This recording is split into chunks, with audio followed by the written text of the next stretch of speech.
이렇게 아직 부러지진 않아요.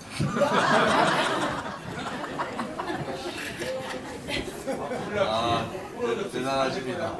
오늘 저희들이 불과 8월 달에 석 달 조금 지났습니다. 그때 대전에 와서 창당준비위원회 발족을 할 때 우리 김유동 위원장님께서 참 대전이 어려운 도시다 이렇게 얘기를 하셔서 걱정을 많이 했습니다만은 오늘 이렇게 멋있게 대전이 오늘 들썩들썩했습니다. 사실은 정말 많은 분들이 오시고 또 대전시당, 광역시당 창당대회를 위해서 각 시도당 위원장님들 다 오셨네요. 그 다음에 전 최고위원님들이 다 동원이 되고 또 우리 임덕기 전 건국회 회장님, 신동욱 공화당 총재님을 비롯해서 조명까지 막 죽여주려고 누가 벽에 기댔는가 보다. 벽에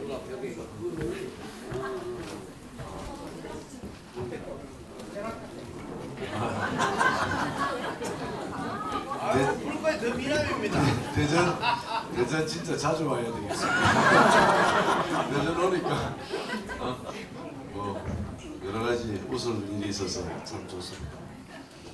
오늘 아마 대전 시민들이 김유동 위원장님 말씀대로 좌파로 많이 넘어갔고 또 좌파 가까운 국회의원들이 많이 당선되가 있습니다.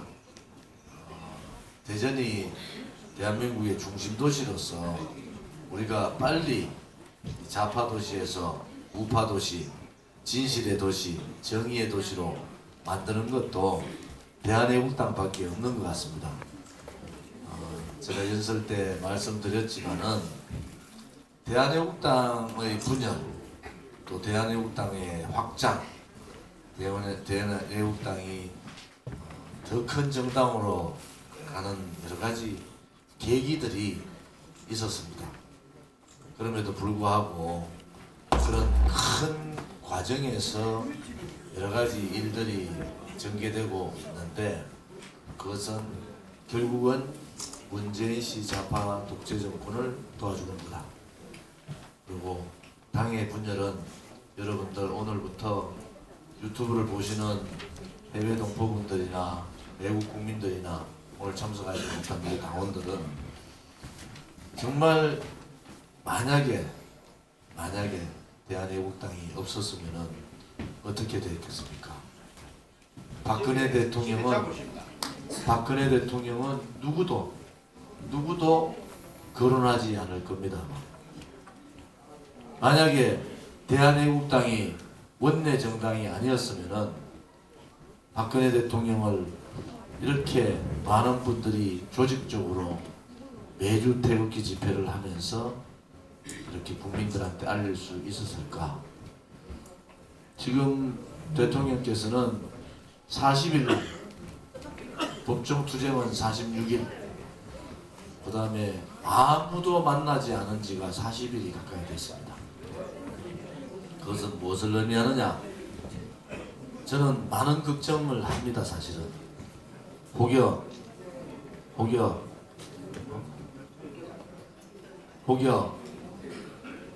마음을 내려놓으실까봐, 혹여 그 힘든 기회에 손을 놓아버리실까봐 저는 정말로 매일매일 걱정을 하고 많은 라인을 통해서 대통령께서 건강이 어떠신지, 또 잠은 잘 주무시는지, 식사는 얼마나 하셨는지, 이제 법정 투쟁에서 이제 법내 법정 구치소 투쟁을 벗어나 바깥 투쟁도 같이 해주셨으면 하는 그런 생각도 있으면서 매일매일 참 고통의 날을 제가 지금 진짜 보내고 있습니다. 우리 대한애국당이 이렇게 하나로 뭉칠 수 있는 것은 우리가 가고자 하는 길이, 우리가 또 가야 될 길이, 우리가 지켜야 될 것이 우리 말고는 지키는 사람이 없기 때문에 그것이 안타깝고 그것이 참 마음이 아픕니다. 우리 아니고 다른 사람이 할 수 있었으면은 그냥 훌훌 벗어 던지고 정말 손을 놓고 할 수 있었을 텐데, 우리 태극기를 든 애국 국민들 말고 또 대한애국당 당원 동지분들 말고 누구도 박근혜 대통령님을 지키겠다, 또 그 진실을 밝히겠다, 그 진실에 숨어있는 그 업무를 밝히겠다, 이런 사람이 없습니다. 그래서 저희들은 참 안타깝습니다. 그래서 저희들은 더 책임감을 느끼는 겁니다. 우리가 대한애국당이 분열되고 대한애국당이 발전하지 못하고 대한애국당이 국민의 마음속으로 다가가지 못하면은 우리는 결국 박근혜 대통령을 놓아버리는, 그냥 감옥에서 돌아가시도록 다른 일반 국민들과 같이 이제 그냥 박근혜 대통령 잊어버리자, 쉬운 말로 그렇게 얘기를 합니다. 박근혜 대통령을 잊어버리는 것은 그냥 대통령 개인의 박근혜를 잊어버리는 게 아닙니다. 박근혜 대통령을 그냥 놓아버리는 것은 대한민국의 정체성, 대한민국을 놓아버리는 거기 때문에 어떠한 문제가 있고 어떠한 고난이 있고 어떠한 고통이 있더라도 우리는 그 강을 넘고 그 산을 넘고 박근혜 대통령을 반드시 구출해야 되는 그 의무가, 그 책무가 대한애국당에 있는 것입니다.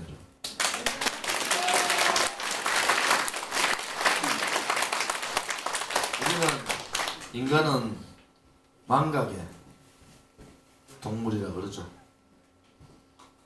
우리는 1년도 지나지 않은 일들을 잊어버리고 있습니다. 1년 오늘 날짜의 신문을 여러분들 보십시오. 뭐라고 박근혜 대통령을 업무했는지, 뭐라고 검찰에서 조작을 했는지, 뭐라고 검찰이 없는 증거를 그렇게 있다고 떠들었는지, 뭐라고 손석희라는 나쁜 놈은 태블릿 PC를 가지고 국민들을 강제로 협박을 했는지, 1년 전에 오늘을 한번 들어가 보십시오. 그 1년 전에 있었던 모든 사건들이 거짓 아닙니까? 1년 전에 있었던 모든 이야기들이 하나도 팩트를 가지고 이야기한 게 없지 않습니까? 그런데도 이 인간들은, 이 무책임한 인간들은, 이 반대한민국적 인간들은 고개를 빳빳이 들고 다니고 있는데, 인간 아닙니다. 인간 우리는 그 인간들을 보면서도 또다시 분열하는 모습을 보이는 그 참혹함에 마음이 너무 아픕니다. 1년 전을 꼭 여러분 돌이켜 보십시오. 검찰이 어떻게 국민을 협박했는지, 언론 방송들이 어떻게 조작하고, 언론 방송들이 얼마나 국민들을 세뇌시키고, 언론 방송들이 얼마나 국민들을 협박을 했는지, 1년 지난 지금 A부터 Z까지 하나도 진실로 밝혀진 게 하나도 없습니다. 3년 전에 북한의 노동신문에는 분명하게 박근혜를 탄핵하라는 지령이 떨어졌습니다. 박근혜 대통령의 탄핵 2년 전에 노동신문에, 북한의 기관지인 노동신문에는 박근혜 대통령을 탄핵하라는 지령이 떨어졌습니다. 그러면서 촛불이라는 거짓 세력들이 나오기 시작했고, 그 중심에는 통진당의 아로 세력들이 있었습니다. 밥만 먹으면은 박근혜 대통령 발목 잡고 반대한민국적, 반자유주의적, 반시장경제적 논리를 가지고 대한민국을 흔들었던 그 279개의 좌파 세력들이 거기에 있었습니다. 그래서 대통령이 억울하게 언론 방송에서 완전히 대한민국 국민들을 협박하고 검찰에서 협박하고 겁먹은 정치인들이 박근혜 대통령하고의 개인적인 감정 때문에 이명박 대통령 세력들이 박근혜 대통령을 등 뒤에서 칼 꽂은 거 아닙니까, 여러분? 맞습니다. 그게 진실 아닙니까?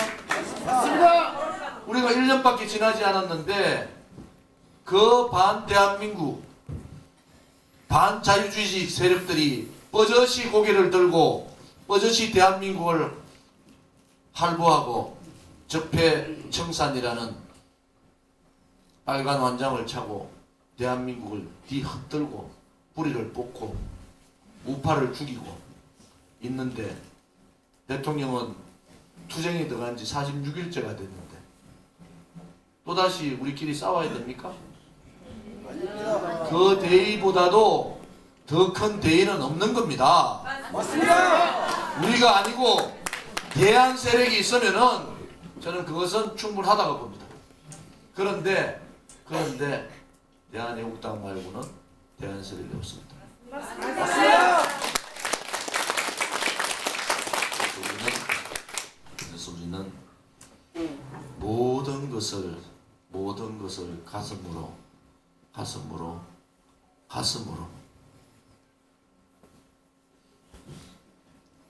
깨어나야 됩니다. 그것이 우리밖에 대한민국 망해가는 대한민국을 살릴 세력이 우리밖에 없기 때문에 우리는 태극기를 들고 대한애국당을 창당할 때 제가 그랬습니다. 독립운동을 하는 독립투사와 같은 마음으로 태극기를 들고 창당을 해야 된다. 이렇게 말씀드렸습니다. 동지 여러분, 작은 애국심, 제가 작은 애국심 내려놓자고 얘기한 것이 창당하고 보름만입니다. 이제 90일 지났지 않습니까? 창당하고 보름만에 제가 거리 집회 나가서 태극기 집회 나가서 작은 애국심이라는 얘기를 했습니다. 우리를 바라보고 있는 국민들이 우리를 바라보고 있는 분노에 차고 매일 눈물 흘리고 그렇지 않으면은 환자가 되어버릴 정말 그런 국민들이 계시기 때문에 우리는 같이 갈 수밖에 없는 숙명적 운명적 만남이다. 저는 그렇게 생각하고 대통령이 죄가 없다는 박근혜 대통령께서 죄가 없다는 것 국민들은 그 이제 다 아는 것 같아요. 다 아는 것 같아요.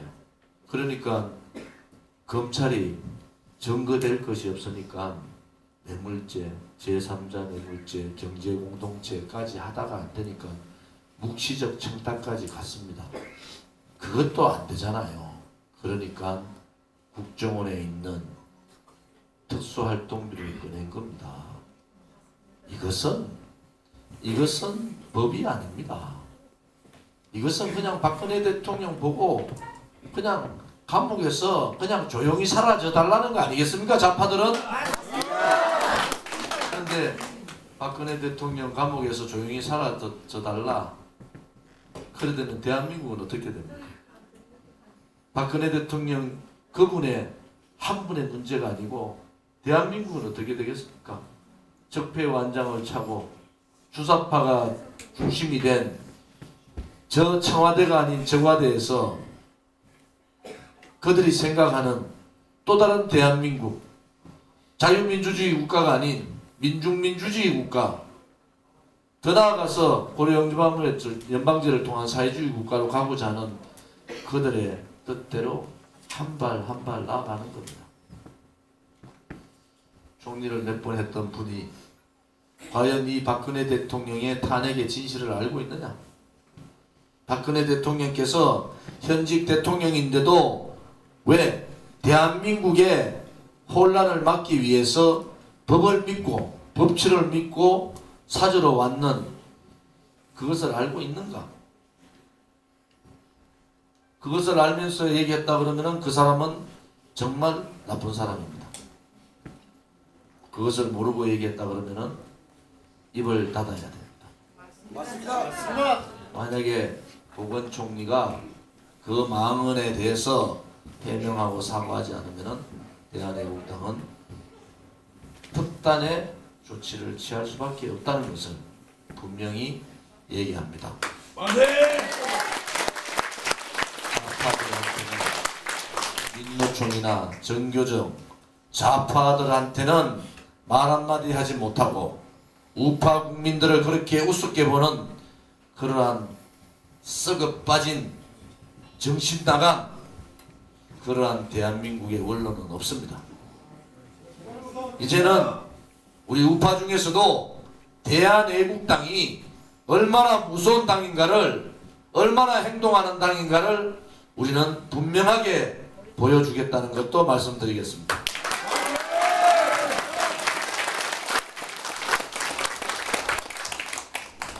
우리 김유동 위원장님은 프랑스에서 지질학 박사를 하신 분입니다.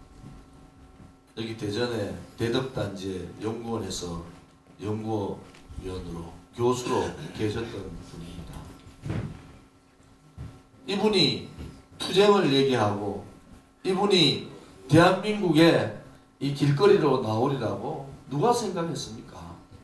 여기 앉아 계신 동지들이 다 가정주부였고 다 일터에서 이 사업을 하는 분들이었고 다 자기 가정의 엄마로 아버지로 할아버지로 할머니로 혹은 누구의 아들로 누구의 딸로 평범한 생활을 했던 분들이 이 1년 만에 거리로 나와서 투쟁을 얘기하고 정권 퇴진을 얘기한다고 누가 알았겠습니까?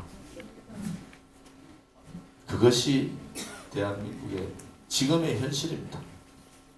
우리는 반드시 망해가는 대한민국을 지킬 수 있는 정당, 지킬 수 있는 사람은 대한애국당과 태극기를 든 애국국민들밖에 없습니다.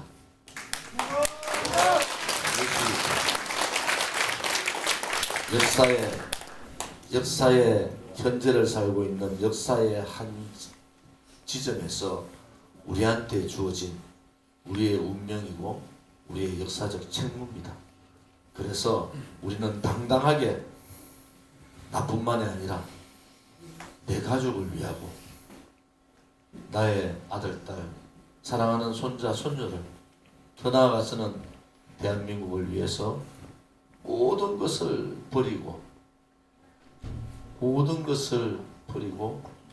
함께 투쟁하고 명예회복되는 그날까지 대한민국이 좌파가 없어지는 그날까지 태극기는 영원히 우리의 손을 놓지 않고 휘날릴 거다. 저는 그런 생각을 하고 오늘 대전광역시 정말 어려운 과정에서도 창당대회를 무사히 마치고 준비를 해주신 김유동 위원장님과 그 애국 동지들한테 무한한 감사와 존경을 표합니다.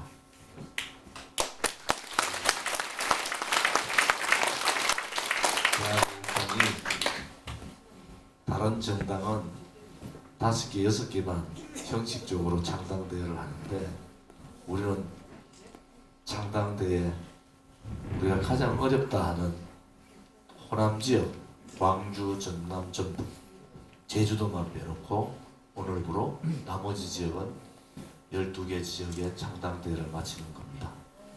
이제 제주도도 우리 이명하 창단준비위원이 제주도도 창당 준비를 하고 있고 우리 또 허만기 우리 최고위원께서 전부 창단 준비를 위해서 전력을 다하고 있고 광주나 전남도 창당 준비를 마쳐서 다음 있을 6월 지방선거에 전 지역에 후보를 내는 그러한 정당으로 대한애국당을 바깥에 두고는 대한애국당을 두고는 보수 우파 정당의 정통성을 얘기하지 못하는 그러한 상황을 우리는 반드시 만들어내고 반드시 우리는 제1당 그 이후에는 집권당으로서의 그러한 면모를 갖추겠다는 것으로 그것도 약속을 드리겠습니다. 감사합니다.